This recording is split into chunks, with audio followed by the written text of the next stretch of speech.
C'est à la salle Pablo Neruda de Guénange, dimanche 22 avril, que l'association Terre des Bêtes, reconnue d'utilité publique, organisait son premier forum réunissant différents acteurs œuvrant pour le respect, le bien-être et la protection animale.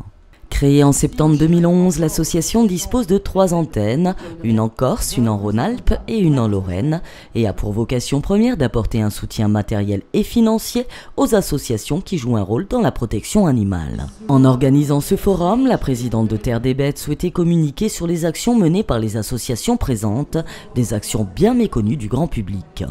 On va revenir sur une des vocations premières de l'association, expliquer déjà que Terre des Bêtes existe pour venir en aide aux structures en difficulté, communiquer. La communication est tellement importante. On ne communique pas assez. Si on a créé un forum, c'est pour que les gens sachent qu'il y a des associations comme la nôtre qui œuvrent tous les jours, que c'est un combat de chaque jour. Toutes ces associations qui sont là, c'est du travail. Mon cousin tout à l'heure, Andy Chien, expliquait qu'ils n'ont aucune subvention.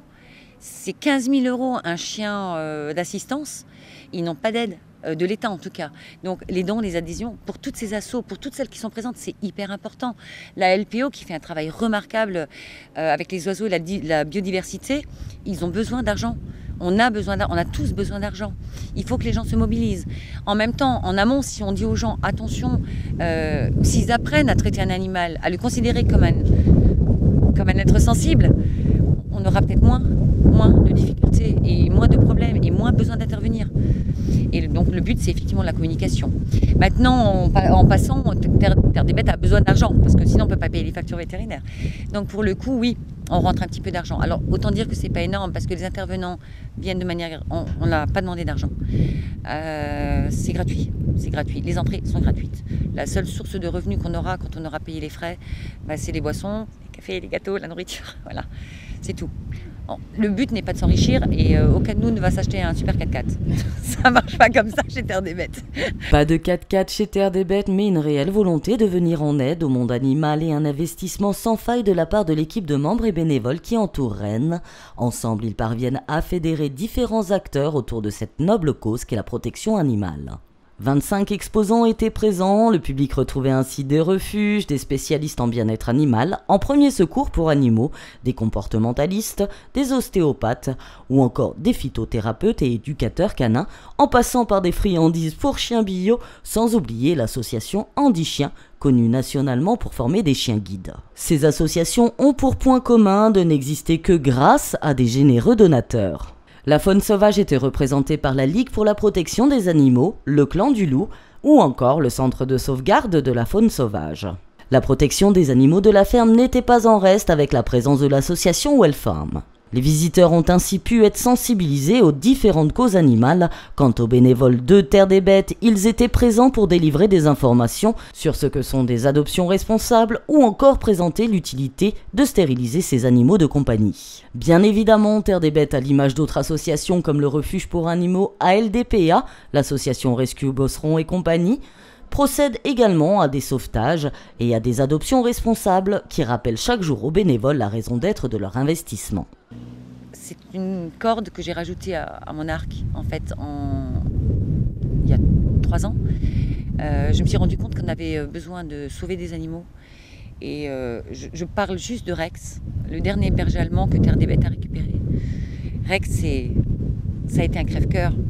Valérie est là, la bénévole, la FA, qui l'a récupéré. Il nous a coûté cher. Il nous a coûté 900 € pour les soins, etc. Et quand je le vois aujourd'hui, je pleure. C'est bonheur. Pareil pour les autres, c'était le dernier en date, mais il y avait Noisette, la femelle Drattard qui était là tout à l'heure. Il y avait les maîtres de l'ASCA qui étaient là tout à l'heure. Quand je les vois heureux, ils m'envoient des photos. On les suit, ces chiens. Terre des Bêtes ne place jamais un animal sans le suivre. Donc j'ai tout le temps des nouvelles de tous les animaux qu'on a placés. Ça, c'est bonheur.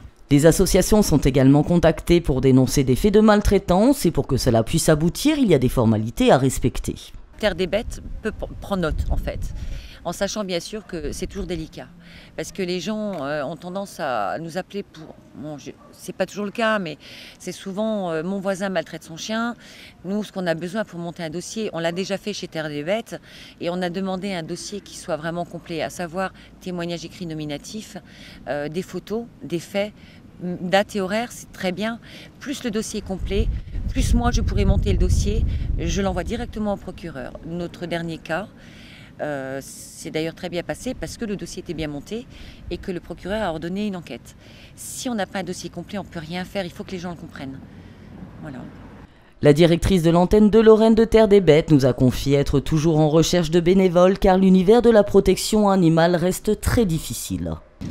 Alors, la PA, c'est un monde très difficile, c'est cruel. On est très souvent des éponges, j'ai beaucoup pleuré les premières années, je pleure encore aujourd'hui. C'est dur, mais en même temps, j'ai essayé de prendre du recul en me disant que les animaux sauvés, c'est une victoire. Voilà. Il faut qu'on se protège. Et pour se protéger, il faut qu'on voit les animaux sauvés comme des victoires. Et il y a des échecs, mais voilà, il faut se protéger. Et pour ce faire, il faut qu'on... Là, par exemple, sur le flyer, on a mis quelques-uns de nos sauvetages. Et quand je regarde le flyer, je me dis, ouais, c'est bonheur. Parce que les maîtres, ils sont venus aujourd'hui avec ces animaux, ou sans, mais en tout cas des animaux qui vivent aujourd'hui la vie qu'ils auraient toujours dû avoir. Donc c'est sourire, c'est que du bonheur. On a la banane, quoi. Si vous êtes investi dans la cause animale, n'hésitez pas à vous rendre sur la page Facebook de Terre des Bêtes ou encore à les contacter au numéro de téléphone qui figure en bas de votre écran.